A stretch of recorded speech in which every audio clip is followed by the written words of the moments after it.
conciliabule de fin de match.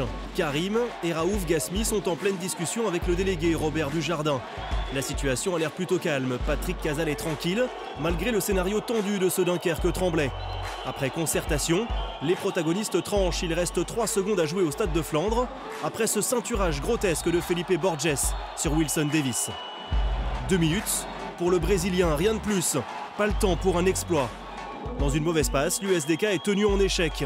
Pas si mal, diront les plus lucides, tant les nordistes ont montré beaucoup de cœur dans le final et de la résistance à l'image d'un Samir Belhassen décisif.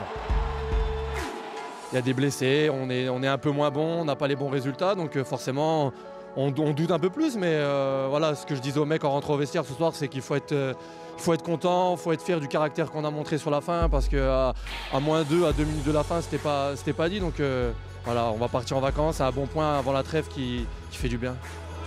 Ce point pris fait du bien au moral des Dunkerquois au plus bas après 4 défaites consécutives.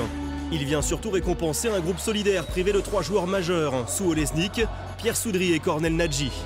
Le score n'est pas si illogique au vu de la physionomie. Dunkerque et Tremblay ne se lâchent pas d'une semelle.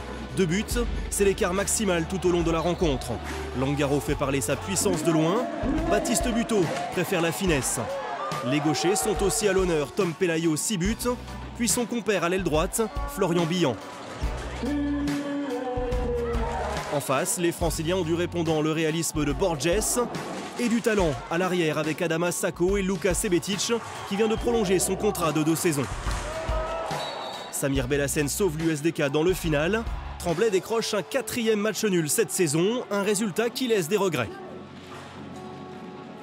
On avait plutôt bien préparé le match. Ce que Dunkerque a proposé, on n'a pas été surpris ce soir. Par contre, nous, on n'a pas su mettre justement le couvercle sur la marmite pour pouvoir justement gagner ce match.